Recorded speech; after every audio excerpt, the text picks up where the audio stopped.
dari jurusan Teknik Multimedia dan Jaringan dengan NIM 202004002.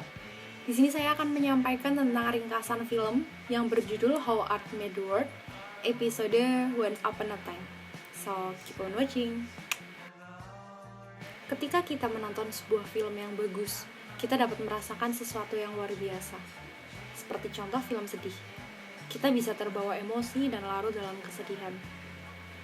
Film dapat membuat kita ikut merasakan alur dari cerita dan membuat kita seolah-olah terlibat dalam cerita itu. Namun, apakah kita menyadari bahwa film yang mempesona, menakutkan, bahkan film yang menginspirasi kita menggunakan teknik penceritaan visual yang bukan dari fenomena modern? Mereka justru kembali ke masa lalu kuno. Lantas, bagaimana orang-orang zaman dulu mendapatkan ide untuk mengarang cerita? Cerita pertama ditulis oleh Gilgamesh, yang mana dianggap sebagai pahlawan besar dunia pertama. Kisah ini menceritakan tentang pria yang mencari kehidupan abadi. Cerita ini berumur 4000 tahun dan masih populer di Timur Tengah, karena cukup unik dan merupakan narasi pertama yang mengeksploitasi keinginan universal manusia akan seorang pahlawan. Dengan ketenaran cerita Gilgamesh, tak jarang pula banyak raja-raja yang ingin memanfaatkan popularitas Gilgamesh yang heroik. Sebagai contoh Raja Assyria, Asyurbanipal. Namun, masalahnya, hampir seluruh rakyatnya tidak bisa membaca huruf Baji. Maka, ia menciptakan cerita visual lengkap pertama menggunakan gambar pada relief batu untuk rakyatnya yang tidak bisa membaca. Ia menceritakan tentang dirinya di mana digambarkan sebagai pahlawan yang mengalahkan singa. Namun, cerita itu hanya terdapat satu tokoh saja dan dirasa kurang berkembang. Orang-orang mengharapkan cerita yang memiliki struktur, awal, tengah, dan akhir. Asyurbanipal sadar akan kekurangannya itu. Maka kemudian, ia mengembangkan cerita yang lebih panjang dan menceritakan tentang peperangannya melawan musuhnya, yaitu orang Elam. Ya, cerita itu berkembang, namun tetap tidak memiliki struktur awal, tengah, dan akhir. Namun dari cerita tersebut, penonton sulit untuk terlibat secara emosional, apalagi untuk menyukai pada apa yang terjadi kemudian, serta sulit memasukkan cerita tersebut ke dalam imajinasi mereka.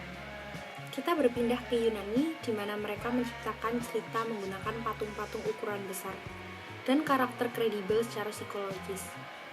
Pemahat menggambarkan patung pada saat-saat yang menegangkan, di mana salah satu tokoh akan menancapkan sebuah kayu ke mata sang raksasa. Tentu, alasan si pemahat yaitu supaya penonton ikut merasakan ketegangan dan mendapat emosi dari cerita tersebut. Orang Yunani tahu bagaimana cara menghidupkan cerita. Kemudian kita beralih ke Roma, tepatnya di tiang Trajan, di mana cerita ini merupakan bentuk cerita tertinggi karena menggabungkan semua bentuk visual yang ada. Diceritakan tentang serangan Trajan terhadap orang Dacia dan memiliki tokoh yang beragam, serta jelas dalam penggambaran emosi antara satu tokoh dengan tokoh lain. Para pematung menggunakan banyak teknik visual dalam pembuatan tiang Trajan. Keseluruhan cerita dapat diringkas dengan melihat ke atas sumbu barat. Kolom sebagai highlight dari cerita. Meskipun cerita ini mengikat penonton, namun tetap ada sesuatu yang kurang. Unsur yang kurang dari Trajan ditemukan di Australia yang memiliki beberapa gambar tertua dan diketahui berumur 40.000 tahun. Namun tidak banyak yang tertarik dan mencari tahu, serta diabaikan karena terlihat seperti gambar anak-anak, bahkan sampai 200 tahun mendatang. Lanjut kita beralih ke awal abad ke-20, di mana ada seorang Inggris yang melakukan pelatihan ke komunikasi kecil bernama Owen Polly di Arnhem, bernama Baldwin Spencer. Selama tinggal di Owen Polly, Spencer tinggal di antara orang-orang aborigin dan menemukan sesuatu yang belum pernah dia lihat. Orang aborigin terobsesi untuk melukis. Namun Spencer merasa familiar dengan lukisan-lukisan itu yang ternyata merupakan lukisan kuno pada dinding-dinding gua. Cerita yang dilukis oleh seniman aborigin mendapat kekuatannya karena digabung dengan musik. Lukisan terasa hidup karena diiringi musik dengan nyanyian dan ketukan tongkat, serta ditemani dengan lagu yang bercerita. Musik dianggap sebagai elemen penting dan memisahkan antara satu potong lukisan dengan lukisan lain. Dan itulah yang menjadi kunci dari cara bercerita orang aborigin. Musik yang membuat cerita lebih hidup dan meningkatkan imajinasi kita saat menonton film. Maka kesimpulan yang bisa kita ambil dari film ini yaitu film banyak memiliki unsur untuk dapat membuat penonton menjadi terbawa alur dari cerita yang disampaikan.